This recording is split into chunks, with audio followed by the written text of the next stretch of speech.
kindergarten teacher at Summitview, and I'm here to speak tonight to provide my direct account of a meeting I had last Wednesday, February 4th, with Dr. Sterner Hine and attorney Richard Goldman. This meeting, this is not what I want to be doing, but this meeting has been shared and discussed by many others than myself. Therefore, I felt it was important and that everyone heard directly from me to avoid any further speculation. I'm aware that the board has received a letter on my behalf. I'm also aware of the social media posts that is raising questions and concerns, as well as, I believe, a newspaper article containing comments from the Levin Legal Group. In the evening on Tuesday, February 3rd, I was informed by my building administrator that Dr. Sterner Hine needed to meet with me and a colleague the following day during my planning period. I asked what the meeting was going to be about because it was unexpected. My administrator didn't know the content of the meeting, but just said to be available during planning time, which I was able to do. It seemed unusual to have a meeting with my superintendent in which my building admin would not know what we'd be talking about, especially since that has never happened in my 12 years as a district employee. I didn't want to assume that I knew the content of the meeting, but I was feeling anxious if it had anything to do with me testifying as a witness for Mr. Pappas and his attorney, Mrs. Rowe, 4 days prior, which I was subpoenaed to do. I did not know why another teammate who did not testify would need to attend the meeting with Dr. Sterner and I on such short notice. The abruptness of the meeting caused it to be worrisome for both of us. Our other teammate, who also was a witness in Mr. Pappas's hearing, was not called to this meeting with the superintendent, so we were all quite confused. The next morning, Wednesday, February 4th, I received an email from Dr. Sterner Hine at 9:30 that we were going to do a Google Meet invite at around 11:55. She said she needed to speak with me and that Richard Goldman, her attorney, would also be on the meeting with us. She also noted that this was not disciplinary in nature. My building administrator also got this email. After receiving the email, I was in the middle of teaching my kindergarten class, but my concern grew pretty strong at this point. The previous evening, I'd been told that I'd be meeting with Dr. Sterner Hine and another colleague. But after reading this email and checking with the colleague, I realized what I had been told the night before had changed, and I was now meeting with Dr. Sterner Hine and Mr. Goldman alone. I was trying to logically figure out why Mr. Goldman would need to be present for Dr. Sterner Hine to meet with me. She is my superintendent, but Attorney Goldman is not an administrator or supervisor for Waynesboro School District. It was a meeting being held during my contracted planning period, and I was worried and felt that this time it was best to ask for a colleague or a union representative about my rights and my options of what I should do. So that individual in my building gave me helpful advice, and we decided together that I would bring a representative to my meeting that day. As I already mentioned, I've never been in this situation. I did not know the best or necessarily correct way to handle this, but I felt concerned and scared, so I wanted to have a trusted individual to be there with me. Considering the recent administrative repercussions with Mr. Pappas and truly everything going on in our entire community, I just felt like I needed to be very purposeful in making an intelligent decision for myself before going to the meeting. I did not have adequate time to process and prepare for my meeting the way that I normally would have, just being who I am, but I made plans for my students, and I contacted a colleague who willingly agreed to attend the meeting with me, and I tried to compose myself despite being very stressed. I took into consideration that I had been subpoenaed to testify, and I also remembered being told by the solicitor, Mr. Beard, that I couldn't speak of my testimony to anyone. To be completely honest, I'm unclear how this situation should be handled legally, but I wanted to be sure for me that I was not doing anything unlawful or insubordinate at the same time. I chose to have Vicki Seiler attend the meeting with me. Mrs. Seiler is someone who was also a witness subpoenaed to testify, and I felt that that might be a good reason to choose her. She was a good choice to join the meeting as she was not a new face to Mr. Goldman, and also she was just available at the time that I needed somebody on short notice. Once again, I was making quick decisions and I didn't really have time to figure things out. I was in Mrs. Seiler's room when we signed on to the Google meeting. Dr. Sterner Hine greeted us. I explained that I had Vicki sitting with me as a witness, and since I didn't know the reason for the meeting, that I just thought somebody should be there with me. Dr. Sterner Hine indicated that this was fine. Once Mr. Goldman joined our Google Meet a few minutes later, he immediately said that Vicki was not allowed to be there with me. He said that he needed to have a private conversation and that it was inappropriate to have others present.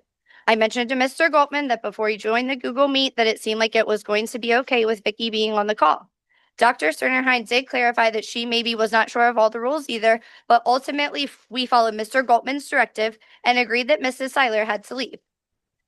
I complied with everything Dr. Sterner Hine said, and it was reiterated to me that the reason Vicky may not be there is because she testified for Mr. Pappas.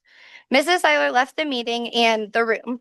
Something about the meeting at this point felt improper, if I'm being honest, but I didn't know my rights once again, and I was trying to balance being an employee and a witness in a legal situation, which I've also never done before until this past month. So just a unique to me situation. I still didn't know if I was allowed to talk despite the subpoena and the sequestration order. So I began asking questions to Mr. Goldman and Dr. Sterner Hine on our meeting. I stated that I did want to comply with all of my duties and responsibilities as an employee, but I also wanted to make sure I was being smart in this situation. I assured both people that I was willing to cooperate, but I was uncomfortable proceeding without another representative. Mr. Goldman continued the meeting, and without quoting his exact words, because I cannot do that, he basically said that new information had come to his attention after my testimony that I did under oath on January 30th. He needed to ask me questions about the new information he had. I respectfully asked Mr. Goldman why the question he needed to ask me wasn't asked during my cross-examination, and he indicated that the information was just brand new since then. Mr. Goldman explained that he may ask this question and it could be the end of the conversation, or his initial question could lead to a few more things that he wanted to know from me. At this point, I let them know that I was not fully understanding the process. I didn't have any new information to share because I already testified the information that I knew.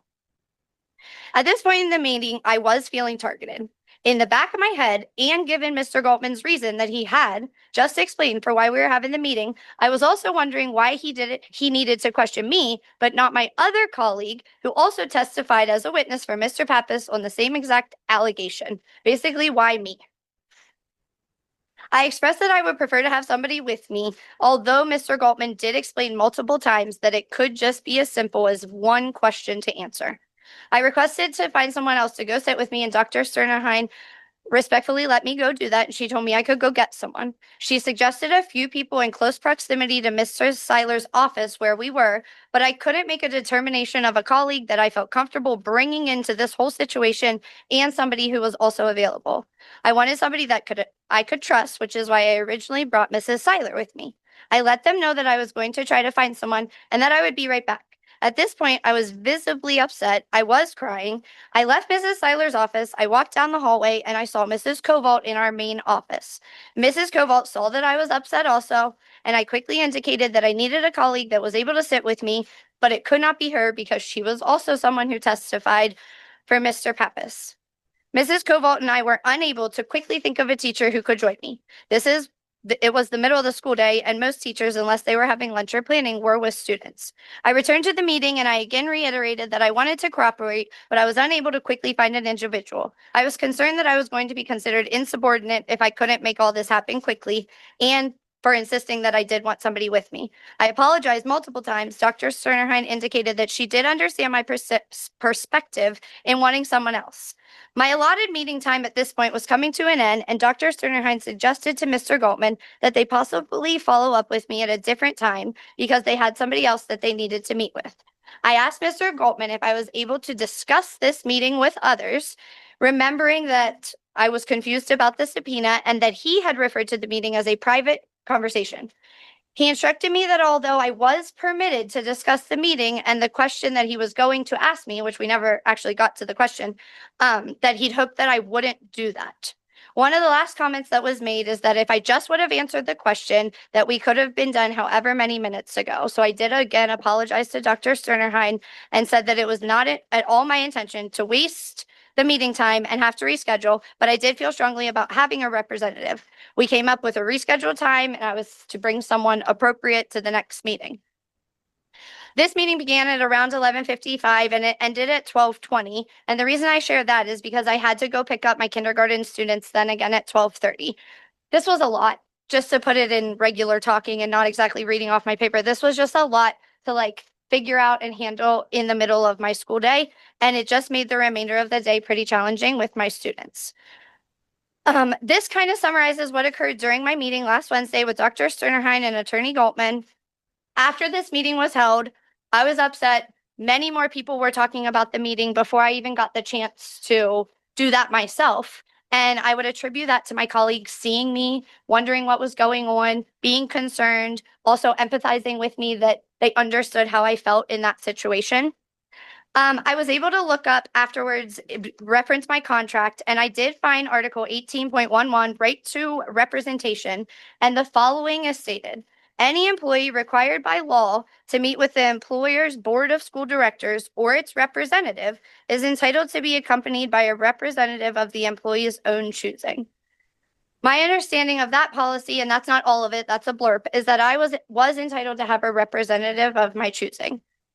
Maybe the lines get blurry because of the legal piece, but that is part of why I wanted to share, because I wasn't sure what to do in this exact situation. The other reason that I wanted to speak is to quickly share the response that was provided by Levin Legal Group. I'm not sure if I'm saying that right, addressing the meeting that was once again held with me. As previously stated, I did have a letter written to the board on my behalf after the meeting because of how I felt after the meeting. It's my understanding that the board received the letter in the evening on Thursday, February 5th. On Friday the 6th, Michael Levin of the Levin Legal Group responded on behalf of the Waynesboro Area School District.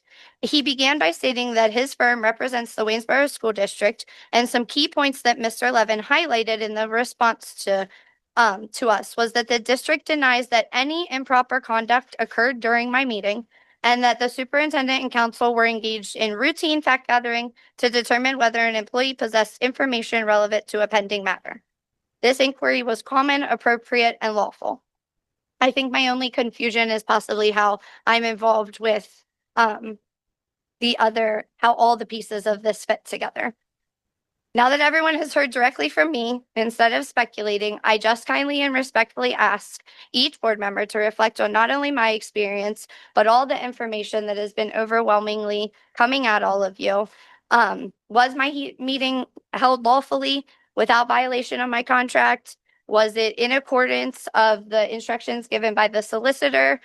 There were too many questions that I still had to not share those questions and thoughts. So that is what happened. And thank you for listening. Thank you.